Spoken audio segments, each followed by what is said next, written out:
Assalamualaikum warahmatullahi wabarakatuh. Saya di sini dan teman-teman saya akan mempresentasikan tentang Serikat Pekerja, dosen pengampu Ibu Nindi Elesia yang disusun oleh kelompok 3 yang beranggotakan saya sendiri bernama Hernita Novianti, Rifki Cahyo Ramadan, Muhammad Nur Iksan, Perando Sitanggang, Ariandi Bintardo, Romi Ariesa Erlangga, dan Rio Triadi. Pengertian serikat pekerja menurut The Encyclopedia of Social Science dalam Lumbangol 2014-343, gerakan pekerjaan merupakan seluruh aktivitas para pekerja untuk memperbaiki kondisi maupun kehidupan mereka. Gerakan pekerja dapat bersifat sementara maupun permanen, yang pada akhirnya berkembang menjadi serikat pekerja. Beberapa teori mengenai gerakan pekerja atau labor movement adalah seperti di bawah ini. Yang pertama, teori revolusi. Muncul dari gerakan pekerja sosial dan komunikasi, gerakan pekerja sosial dan komunikasi mencapai tujuan melalui revolusi yang timbul dalam masa proses industrialisasi. Yang B, teori demokrasi industri. Teori ini merupakan unsur demokrasi dalam hubungan kerja, industri perkembangan serikat pekerja dalam hubungan kerja, industri sejajar, perkembangan serikat pekerja dalam hubungan industri sejajar dengan pertumbuhan demokrasi dan pemerintahan.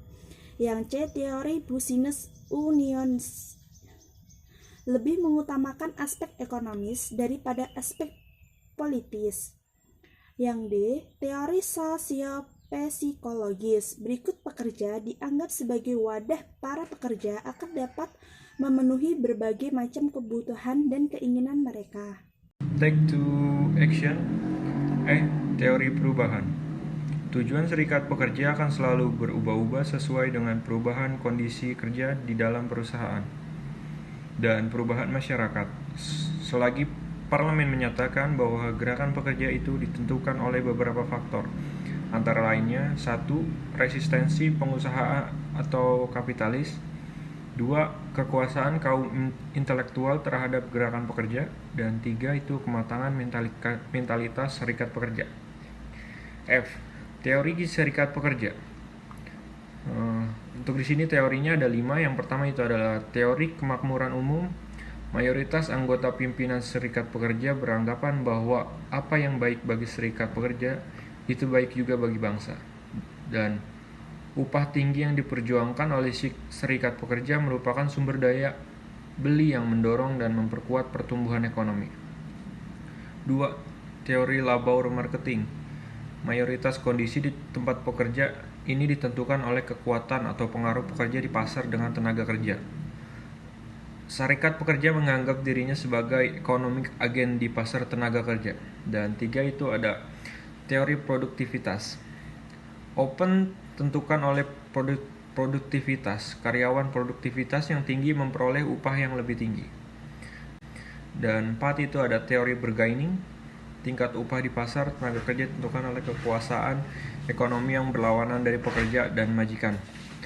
Jika pekerja meningkatkan kekuatan ekonominya dengan cara bertindak bersama-sama melalui serikat pekerja, maka mereka dapat upah.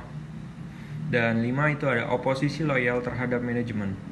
Serikat pekerja umumnya berpendapat bahwa fungsi manajemen bertanggung jawab adalah pengendalian atas kualitas manajemen. Baik, yang pertama yaitu pentingnya serikat pekerja.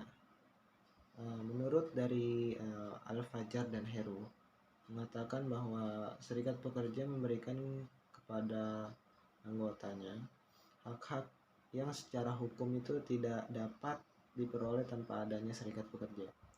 Hal ini tentunya mendorong perusahaan yang mempunyai serikat pekerja untuk mempertimbangkan reaksi para pekerjanya terhadap berbagai keputusan yang diambilnya. Yang kedua yaitu adalah tujuan dari serikat pekerja. Apa sih tujuannya? Tujuannya yaitu setiap serikat pekerja itu pasti menciptakan dan mempertahankan serikat pekerja yang berwenang dan kuat, yang dapat berbicara atas nama anggotanya dan melaksanakan persetujuan yang telah dicapai. Yang ketiga itu adalah ada cara-cara yang ditempuh untuk serikat pekerja untuk diakui ataupun mendapat pengakuan dari majikan ataupun atasan. Yaitu yang pertama ada melarang para anggotanya untuk bekerja dan memberi bantuan finansial kepada anggotanya yang sedang mengadakan pemogokan ataupun mogok kerja. Yang kedua yaitu serikat pekerja juga mengambil tindakan yang bertujuan menciptakan disiplin di kalangan anggotanya. Dan yang terakhir yaitu adalah Serikat Pekerja Seluruh Indonesia atau disingkat dengan sebutan SPSI. Jadi SPSI itu bukanlah suatu organisasi pekerja baru, tetapi merupakan kelanjutan atau alat perjuangan bagi kaum pekerja Indonesia yang sebelumnya bernama Federasi Buruh Seluruh Indonesia, penggantian menjadi PBSI menjadi SPSI, merupakan keputusan Kongres Nasional 2 PBSI itu yang berlangsung selama dari tanggal 26 sampai 30 November 1985, yaitu tepatnya di Jakarta. Menurut mantan Menteri Tenaga Kerja Sudomo dalam Lumban Gaul 2014-360, ada beberapa hal yang perlu dipertimbangkan. Yang pertama, perlu adanya unity of command. Diperlukan adanya kesatuan command dari seluruh perangkat organisasi, sehingga apa yang dirumuskan dari pucuk pimpinan organisasi dapat dilaksanakan oleh perangkat organisasi di semua tingkatan. Yang kedua, perlu adanya simplicity. Diperlukan adanya langkah yang lebih sederhana dalam menangani setiap masalah yang timbul, apalagi jika masalah tersebut dianggap membahayakan. Yang ketiga, perlu adanya flexibility. Faktor fleksibilitas dalam menangani masalah yang timbul perlu ditekankan, karena dalam prakteknya bentuk federasi kurang memberi ruang gerak keleluasaan dalam menyelesaikan masalah. Yang keempat, perlu adanya homogeneous assignment. Diperlukan penekanan kembali mengenai adanya kewajiban kesamaan pandangan secara profesional, sehingga rumusan bagaimana cara penyelesaian suatu masalah secara tepat atau lebih penting daripada faktor siapa yang harus menyelesaikan masalah tersebut. Assalamualaikum warahmatullahi wabarakatuh. Perkenalkan, nama saya Ariandi Bintardo. Saya ingin melanjutkan tentang serikat kerja, yaitu perbedaan antara struktur FBSI dan SPSI dapat dijelaskan sebagai berikut. 1.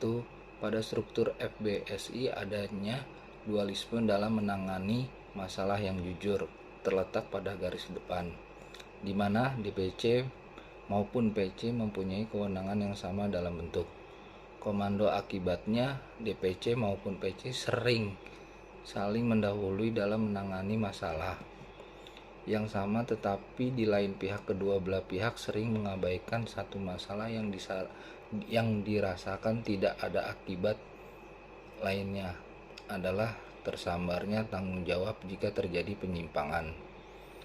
Pada struktur SPSI, fungsi PC, PD, PP, SBLP tidak memiliki garis komando pada unit-unit kerja lagi, tetapi baik bagian biru maupun departemen fungsi sebagai alat kelengkapan DPC, DPD, atau DPP SPSI, dan menurut penugasan masing-masing.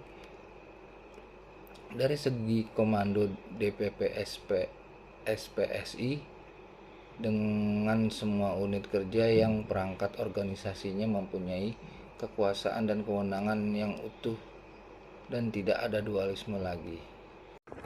Assalamualaikum warahmatullahi wabarakatuh.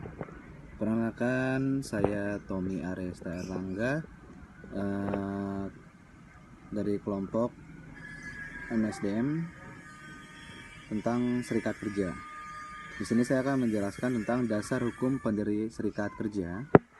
Pendirian serikat pekerja memiliki dasar-dasar hukum sebagai berikut, yaitu yang pertama ada Undang-Undang 1945, ada di pasal 27, lalu ada YB, UU nomor 14 tahun 1969 tentang ketentuan-ketentuan pokok mengenai tenaga kerja di bab 5 pasal 11 ayat 1 dan 2. Lalu yang ketiga ada UU nomor 18 tahun 1956 tentang persetujuan konferensi internasional mengenai berlakunya dasar-dasar daripada hak untuk berorganisasi dan untuk berunding bersama, pasal 1 dan pasal 2 konferensi ILO nomor 98 lampiran UU nomor 18 tahun 1956 lembaran negara 56 sampai 42. Lalu ada yang keempat UU nomor 21 tahun 1954 tentang perjanjian perburuan antara serikat buruh dan majikan pasal 1 ayat 1.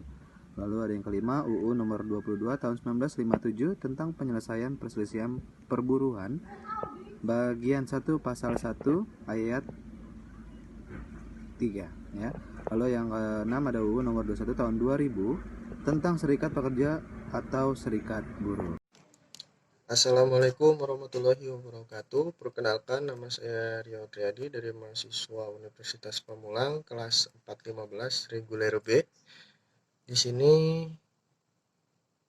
akan menjelaskan tugas presentasi dari mata kuliah manajemen sumber daya manusia 2. Baik, langsung saja. Dewasa ini pembentukan serikat pekerja di Indonesia sering mengalami beberapa hambatan. Hambatan tersebut berasal dari pihak perusahaan dan pihak pekerja sendiri. Di sini pemerintah bertugas untuk membina, mengarahkan, dan memberi pengarahan-pengarahan. Hambatan dari pihak pekerja sendiri. Masalah yang timbul dari pihak pekerja adalah pemahaman SPSI itu sendiri di lingkungan pada pekerja. Fakta di Indonesia menunjukkan bahwa banyak pekerja di Indonesia yang belum tahu mengenai SPSI.